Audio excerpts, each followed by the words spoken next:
Salut tout le monde. J'ai réalisé récemment que je vous ai jamais vraiment offert de vidéo d'introduction sur l'Edenry. Je vous ai parlé de plusieurs choses, comme la petite guéguerre Internet avec la Wicca, différents courants de la religion, le fait qu'il faut vraiment arrêter de prétendre que les chrétiens ont volé toutes leurs fêtes aux païens scandinaves, ou encore de la mythologie, du contexte dans lequel les mythes norrois tels qu'on les connaît ont été produits, et de comment, finalement, dans une religion orthopraxe, la mythologie n'est peut-être pas si centrale que ça. Mais on n'a jamais vraiment fait d'Edenry 101.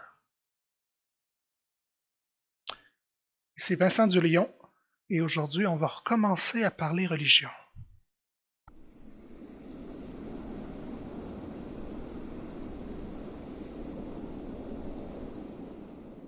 L'Edenry correspond à une reprise des pratiques religieuses pré-chrétiennes germaniques et scandinaves, explorées aujourd'hui à travers un mélange d'interprétations mythologiques, d'études savantes comme l'histoire et d'intuition. L'investissement dans le processus de recherche varie selon les individus et les groupes.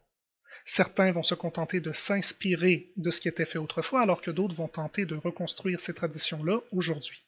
La branche la plus prolifique de cette religion contemporaine est l'Ausatru, qui a pris la forme qu'on lui connaît aujourd'hui au courant des années 60 et 70 en Islande.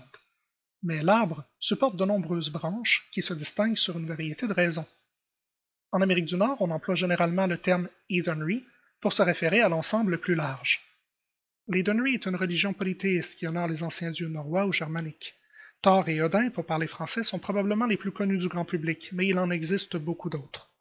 En dehors des dieux et des déesses, l'Edenry honore également une variété d'entités autres qu'humains, telles que les Daesir, des puissances féminines associées à la famille et à la destinée, ou encore les Landvatir, des esprits de la terre qui vivent dans ce qu'on appellerait aujourd'hui dans notre culture le monde naturel et ont un pouvoir sur le territoire.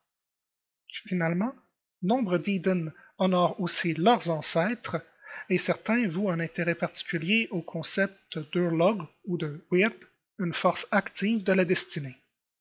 La cosmologie se compose de plusieurs mondes, reliés entre eux par un arbre qui, dans ma branche de la religion, s'appelle Yggdrasil.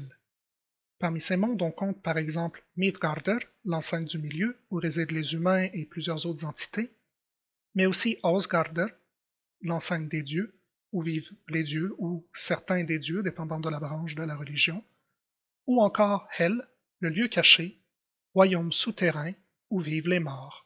Le concept clé pour comprendre cette pratique est le concept de réciprocité.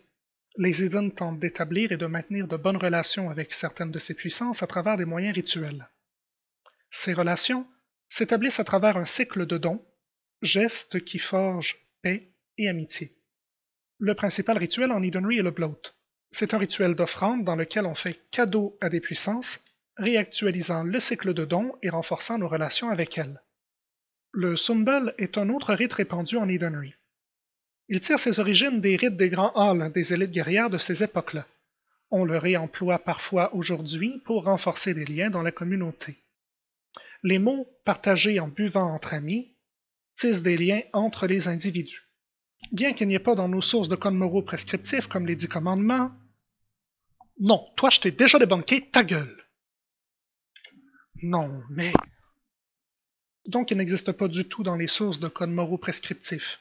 Mais la communauté tend à privilégier l'honnêteté, l'engagement et l'amitié.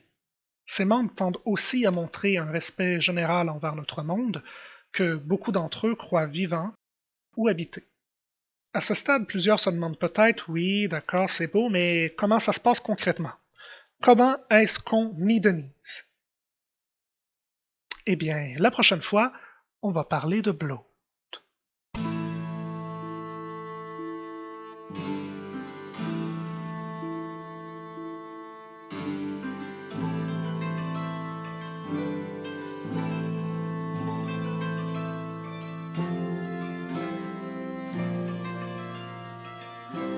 L'Edenry correspond à une reprise des pratiques religieuses pré-chrétiennes des populations germaniques et scandinaves, explorées aujourd'hui à travers un mélange.